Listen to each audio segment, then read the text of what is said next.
Finally in Darjeeling. Hey guys, finally আমরা দার্জিলিং এ রয়েছি। এবার মদ, মাংস, মোমো, ম্যাগি লাইভ পুরো সেট। তোমার লাইফ সেট আর আমারটা তো আপসেট। আরে তুমি তোমার ইনস্টা রিলের অ্যাস্থেটিক ব্যাকগ্রাউন্ড আর যারা ওই 9 to 5 জব করে তাদের পুজোর ছুটির বেস্ট প্লেস।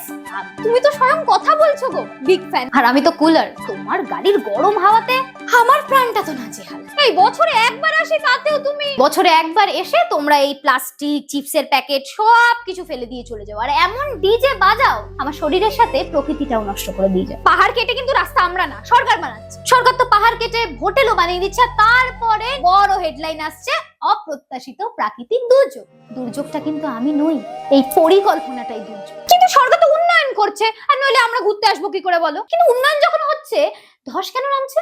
আমি বলছি কারণ ওরা রিসর্ট প্রকল্প শুরু করছে আর আমি শেষ হচ্ছি ফাটল প্রকল্প দিয়ে। মাঝে মাঝে আমার মনে হয় যে আমার শরীরের উপরে ওরা বাইপাস সার্জারি চালাচ্ছে। কিন্তু যাই বলো, বিদেশের পাহাড়গুলো কিন্তু তোমার থেকে স্মার্ট, অনেক স্মার্ট। কারণ ওরা রাস্তা তৈরি করার আগে মাটি, জল, গাছ সব পরীক্ষা করে। আর আমাদের কাজের আগেই তো ইনঅগ্রেশন হয়ে যায়। ওরা আগে ড্রেনেজ করে, আমরা আগে কাটিং করি। ওরা ওখানে গাছ লাগায় আর আমরা কটা বাঁশের ব্যারিকেড লাগিয়ে বলি সব তো ঠিকই আছে। জানো আমার কিরকম মনে হয়, যদি কখনো এক রাতে 30 মিলিমিটার বৃষ্টি পড়ে যায় আমি কিরকম একটা কেঁপে উঠি। কারণ আমার উপরে মাটি, রাস্তা, ঘর এত কিছু বেড়ে গেছে যে আমি নিঃশ্বাস নিতে পারি না।